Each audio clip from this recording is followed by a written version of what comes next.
Here in Paris, we've heard a lot about the so-called Jihad capital of Europe. Why is this such a hotbed for recruitment? A hotbed for radicalism and jihadism and extremism. It is being considered a breeding ground of terrorism. So we decided to visit. Turns out there's more to Molenbeek, Belgium than all that, and it's definitely not the no-go zone it's made out to be. It's a good community, yeah. Molenbeek is a very good community.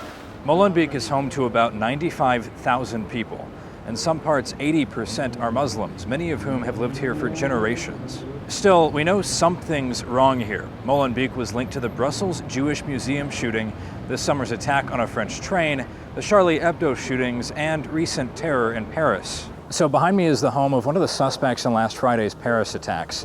There are a lot of news vans here, a lot of reporters, and they've been here all day on this square.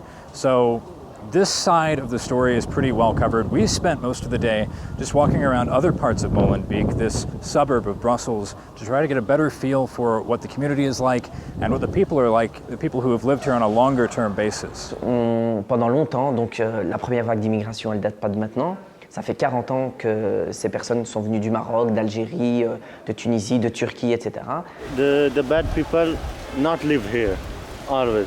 They come just for a small time, they can do the bad things and they go. Molenbeek is full of markets, mosques, and people like Adam who say his town's issues are real but oversimplified.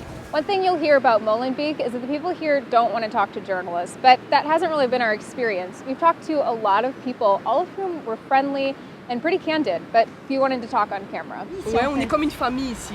Tout le monde connaît tout le monde. Ouais, parce qu'il y a beaucoup d'étrangers. Marocains, il y a le racisme, moi je trouve qu'il y a du racisme. Ils exagèrent les choses, quoi. Mais sinon, c'est pas vrai. But we know Molenbeek does have some problems, so why is that?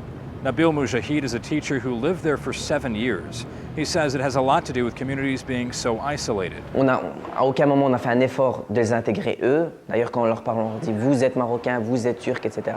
Donc ce sentiment s'est exacerbé et au final ça donne justement des jeunes qui sont issus de la deuxième ou troisième génération et qui ont toujours autant de mal à s'intégrer dans la société belge alors que eux sont belges.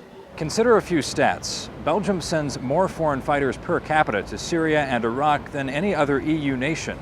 Today, Molenbeek has about 30% unemployment.